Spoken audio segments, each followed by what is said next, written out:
Sa video na ito, tuturuan ko kayo kung paano gumawa ng typography design in Canva. Run start! So first, click gallery. Then, i-add natin yung image na i-edit natin. Itong chili pepper nga yung gagamitin nating example sa pag-edit. Once na ma-add na, i-adjust lang natin yung image. Kapag okay na, punta tayo sa apps. Then, search natin dito yung Typecraft.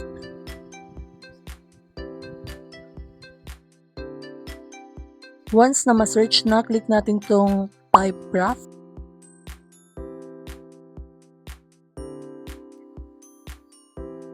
Then, i-type natin dito sa text yung word na ilalagay natin, which is chili. Tapos, hanap tayo ng font. Yung Anton yung gagamitin nating font. Click custom, then adjust lang natin yung font na mag-fit yung font sa chili. Adjust lang. Then, click sa update element para ma-update yung font na ina-adjust natin. Yun, mukhang fit naman siya sa chili pepper. Once na okay na, palitan natin yung color ng font, i-white natin siya. Then, update element. Yun, okay na. Then, next naman na gagawin, punta tayo sa elements. Then, punta tayo sa shapes. Tapos, click natin sa basic shapes yung box. Once na ma-add na natin, adjust lang natin. Then, palitan natin yung color into black. Tapos, adjust natin hanggang sa matabunan yung chili pepper. Tapos, send to back lang natin siya. Then, download. Once na na-download na, i-delete natin yung box. Then, i-duplicate natin tong in-edit natin. Then, tanggalin natin yung font. Tapos, add natin yung image na in-export natin kanina. Dinownload natin kanina. Then, adjust lang natin. Then, remove background. Once na na-remove na, punta tayo sa edit. Then, punta tayo sa filters. Tapos, natin yung do tone.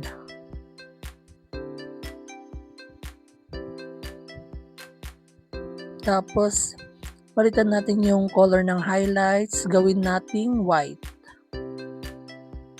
Sa shadows din, gawin nating white.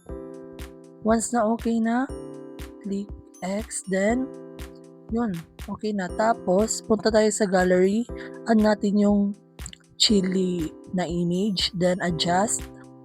Tapos, adjust lang natin. Yun, di ba? Tapos, click natin yung duplicate sign. Tapos, sa kabila naman. Yun, di ba? Astig.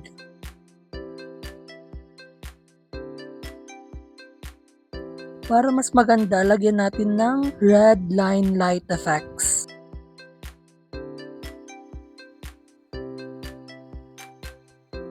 Para magkaroon lang siya ng effects. Para mas maganda siya tignan. So, hanap lang tayo dito. Ito, i-try natin. Yun, fit siya. Okay naman. Then, hanap ulit tayo ng iba. Naglagay lang tayo ng slight light effects para mas maganda siya tignan. Then, shadow. Lagyan na natin siya ng shadow sa ibaba. Mas magandang yung isa. Click natin yung isa. Then, delete natin. Then, adjust. Yun, okay na. Okay na yung typography design natin. So, yun. Once na okay na, i-download na natin to. That's it. We're done. I hope you learned something from this video. Don't forget to like, share, and subscribe. Bye!